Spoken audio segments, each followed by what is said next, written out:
Rapaziada, o velho Léo Gamalho, o acabado Léo Gamalho, deu uma vitória pro Botafogo de Ribeirão. Ruim pra Mucura, né? Horrorosa Mucura, que agora está na vice-lanterna do campeonato e tem que levantar, sabe, as mãos muito assim pro alto e agradecer que tem um time pior que ela, que é o Amazonas, né? Que consegue perder em casa pro Goiás. A gente vai falar um pouco sobre isso aí, sobre a necessidade de um centroavante. Bora falar também sobre o Antônio Oliveira, né?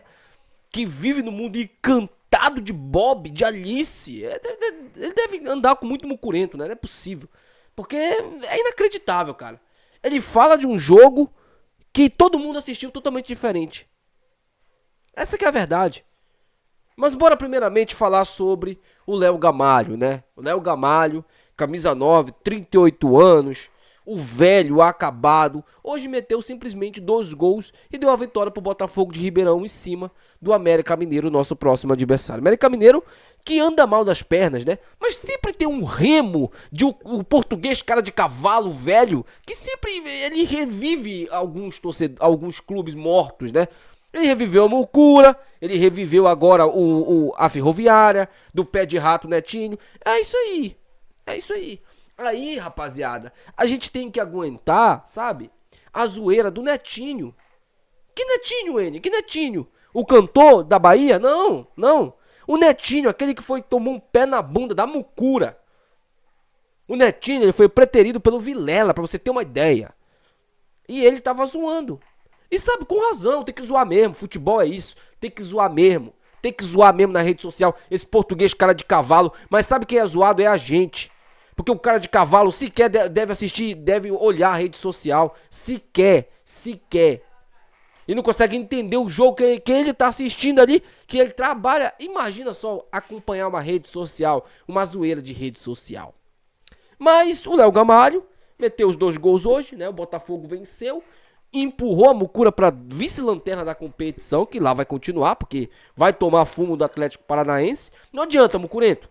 Não adianta. Vai tomar com todo respeito da palavra, vai tomar uma trozobada do Atlético Paranaense lá no sintético lá. Não interessa, vão reviver o Atlético Paranaense. Infelizmente, né? Porque o Atlético Paranaense vai encostar no Remo novamente, né? E se o Atlético Paranaense chegar no G4, esquece. Esquece acesso. Vocês acham que esses perebas aí, junto com esse português horroroso, vai conseguir tirar do Atlético Paranaense um acesso? Ah, tá. Mas é isso. Ah, por que você tá falando do Léo Gamalho, N? Porque um centroavante, um bom centroavante, faz totalmente a diferença. A gente tá vendo, o Anselmo Ramon, inclusive, já meteu o gol de novo. Já meteu o gol de novo. E aí você tá vendo a diferença de um bom centroavante, quando você tem um cara que segura a bola na frente. A gente não tem, né? A gente tem um mentiroso lá, o tal do Viseu, né? Que pra postar uma rede social, um TikTok, ele é rápido. Pra chegar no jogo, pra fazer gol, meu amigo. Mas é isso. O time do Remo hoje é isso. É uma enganação. Joga um jogo ali de lampejos do Pedro Rocha, de um Marcelo Rangel que pega tudo lá atrás. E quando isso não acontece, acontece o que aconteceu ontem. A gente perde o jogo. Quando você não tem um Pedro Rocha num dia inspirado e o Marcelo Rangel num dia que ele tá catando tudo, o Remo perde o jogo. Aconteceu isso ontem. Porque desde quando o nosso querido português aí, né, o nosso Cavalomon, ele assumiu o Remo não joga bem, gente. O Remo teve um jogo lá contra o Goiás, aonde o Remo foi ali, deu a bola pro Goiás jogar, né? O Goiás que teve que sair pro jogo porque tomou um gol do Remo. E aí no segundo tempo o Remo perde um monte de gol, que aí já a culpa já não foi do português, né? A culpa foi dos atacantes que perderam os lances ontem. Aí ontem o jogo aconteceu, o Remo perdeu em 2 falhas individuais. E aí o português vai falar que tá tudo bem, não, tá maravilhoso, que é isso mesmo, o jogo tem que ser assim, o time tá evoluindo. Eu não sei que evolução é essa que ele vê, cara, porque só ele vê essa evolução. Só ele vê essa evolução, cara. Eu, sinceramente, ontem pra mim o Remo voltou a jogar um futebol patético de novo, nas mãos dele, jogando em casa. E eu vou falar uma coisa pra vocês aqui, cara, eu acho que boa parte vai concordar comigo.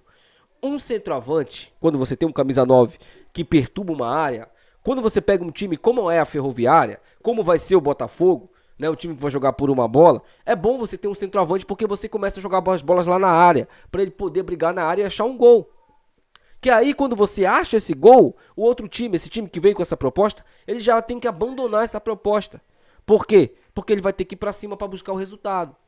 O Remo não conseguiu explorar isso ontem e acabou pagando muito caro por isso. Acabou pagando muito caro. Ah, Wayne, então a saída é demitir o português, né? Rapaziada, vocês acham que vai acontecer? Vocês acham que o Marcos Braz vai ter um ar de lucidez nesse termo e vai demitir? Porque eu já falei isso aqui no canal e vou falar de novo. O Marcos Braz, em termos de montar elenco, ele é bom. Ele sabe vender também. Agora, para contratar treinador, meu amigo, é só você pegar os treinadores que ele trouxe pro Flamengo. E é aquilo, ele demora, o Marcos Braz, ele tem esse péssimo hábito. Ele demora a entender que o treinador não tem condições. Ele demora. E geralmente, quando ele toma uma decisão, já acabou. Já acabou. Olha, por exemplo, hoje, o Criciúma perdeu pro Operário fora de casa, 1-0. Não ultrapassou a gente. Mas ainda tem Cuiabá, ainda tem Chape contra a CRB, ainda tem o próprio Paranaense, que vai empurrar a madeira na mucura. Vai empurrar a madeira na mucura sem dó e sem cuspe, com seixo e areia e tudo, tá? Vai empurrar lá.